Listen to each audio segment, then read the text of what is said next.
Assalamualaikum. Hari ni saya buat bihun sup. Tadi kan dah ada satu video. Video tu saya buat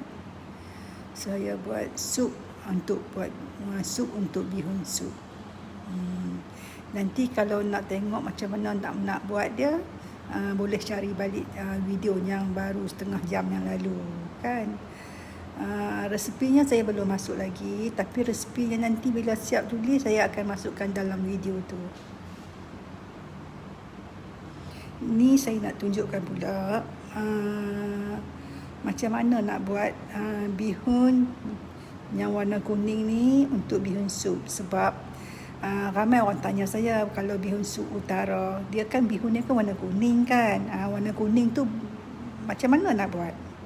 Okey. Ni bihun sup utara tau. Bihun sup utara semua orang tahu. Bihun sup utara dia punya bihun mesti warna kuning macam ni. Kalau warna putih tu bukan bihun sup utara. Okey. Cara nak buat dia ialah kita ambil sebungkus bihun, kita masukkan dalam bekas yang ada air kan. Tapi bekas tu jangan bekas cantik sangat ya, sebab nanti kita nak masukkan kunyit. Jadi kita masukkan bihun dalam bekas, kita masukkan air. Air tu jangan banyak ya, air tu bagi paras bihun saja. Bagi sama paras dengan bihun saja air tu. Jadi lepas tu kita ambil serbuk kunyit. Serbuk kunyit tu masukkan dalam satu sudu besar kan. Dalam satu sudu besar kita masukkan, kemudian kita gaul-gaulkanlah, kita sebatikan supaya kunyit tu jadi rata pada semua air kan, satu sebati kan. Jadi kita rendam bihun tu dalam air kunyit tadilah. Jadi air kunyit tu kan dia berwarna kuning kan. Jadi air tu nanti dia akan warna kuning. Jadi bihun tadi tu dia akan rendam dalam air tu. Jadi bihun tu dia akan lembut sambil dia menyerap warna kuning tadi. Warna kuning tu ialah warna kunyit serbuk kunyit. Lepas tu agak dalam 15 minit macam tu ataupun 20 minit, kita tengok bihun tu dia dah lembut, cantik macam kita nak buat bihun goreng lah kan. Okey. Kemudian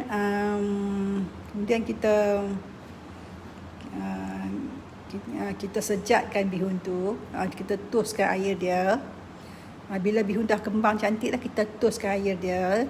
Kemudian kita masaklah air, kita masak ayak dalam satu periuk. Jadi bila masak ayak dalam satu periuk tu, ayak tu dia dah mendidih tu, kira dia dah mendidih, dah keluar buih-buih tu, buih-buih sikit lah kan. Dia bukan mendidih gelegak tu, jangan. Dia mendidih di permulaan saja. Dia mendidih di permulaan. Terus kita matikan api, kemudian kita masukkan bihun ni. Kita masukkan bihun ni dalam 1 minit saja tau. Kacau tu dalam 1 minit, angkat bihun tu. Kemudian kita toskan air yang rebusan panas tadi tu, kita toskan. Kemudian bihun tu tadi kita kena lalukan bawah air keseluruhan dia supaya bihun tu semua kena ayak. Kalau tak kena ayak, bihun tu akan jadi lembut, akan jadi lembek sebab bihun tu masih panas. Jadi bila dia nak tunggu sejuk tu, makan masa pula 10 minit, sempatlah bihun tadi akan jadi lembek kan. Jadi bila bihun tu lembek, lepas tu bila lembek kan mestilah dalam bihun tu pun dah ada ayak kan. Jadi tak sedap lah nak makan bihun sup. Jadi bila kata kita dah masuk bihun tu dalam ayak panas, dalam 1 minit cepat-cepat angkat tau. Lepas tu kita toskan ayak dia.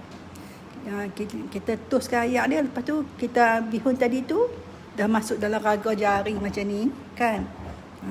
Kemudian kita lalukan bawah ayak paip. Bagi dia rata sebati ayak tu semua kena. Jadi bihun tu dah sejuk lah. Bila sejuk dia akan jadi lembut, keras, cantik lah. Dia tak akan jadi lembek-lembek berdener tu lah. Kalau orang kita panggil lembek berdener tu makna kandungan ayak dah masuk dalam tu, memang tak boleh makan bihun sup dah. Dia jadi macam tu lah. Jadi kekerasan dia tu akan sama balik seperti kita nak buat bihun goreng. Cuma dia taklah keras. Dia taklah keras macam bihun yang terendam tu. Yang tu keras sangat sebab itulah bihun sup dia kena celur dulu sekejap supaya bihun dia lembut. Nanti bila kita masukkan dalam mangkuk, kita masukkan sup, sedap lah sebab sup kan panas kan. Bihun ni kan dah dia dah lembut sikit. Jadi kuah dia tu akan cepat meresap dalam bihun. Jadi bila kita makan pun walaupun kita angkat bihun saja, tapi kita rasa sup tu masuk dalam bihun.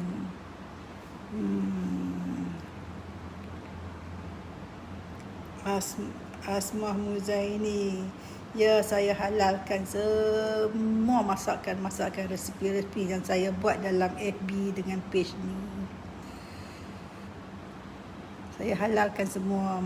Ikut sukalah. Kalau nak masak makan dekat family saja pun boleh. Nak masak makan untuk siapa-siapa pun boleh. Untuk kenduri pun boleh. Nak buat jual pun boleh. Nak buat apa pun boleh lah. Ikut sukalah. Semuanya saya halalkan.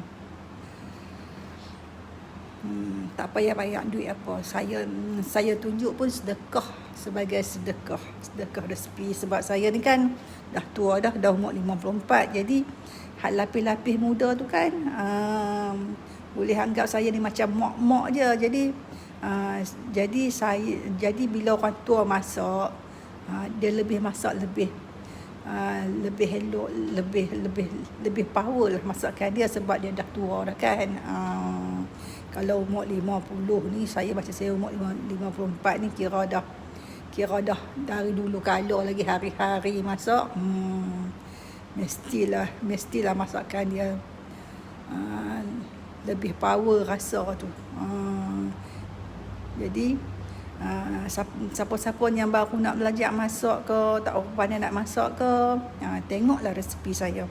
Saya ajak tu, saya kira saya nak ajak tu, mesti saya ajak A sampai Z.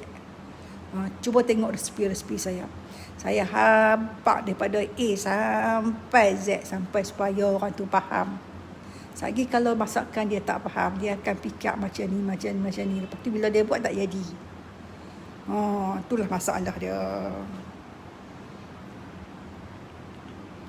Okey. Jadi siapa-siapa yang tanya saya macam mana nak buat bihun hak warna kuning tu, macam ni lah. Macam ni lah cerita dia. Kita rendam dalam ayak kunyit. Bukan bubuh berwarna kuning, rendam dalam ayak kunyit. Sebab bihun sup utara, orang tak pernah rendam bihun dalam berwarna kuning. Semua orang akan rendam dalam ayak kunyit. Dalam kunyit sebut tu lah, dalam ayak kunyit tu. Itulah no. Okey.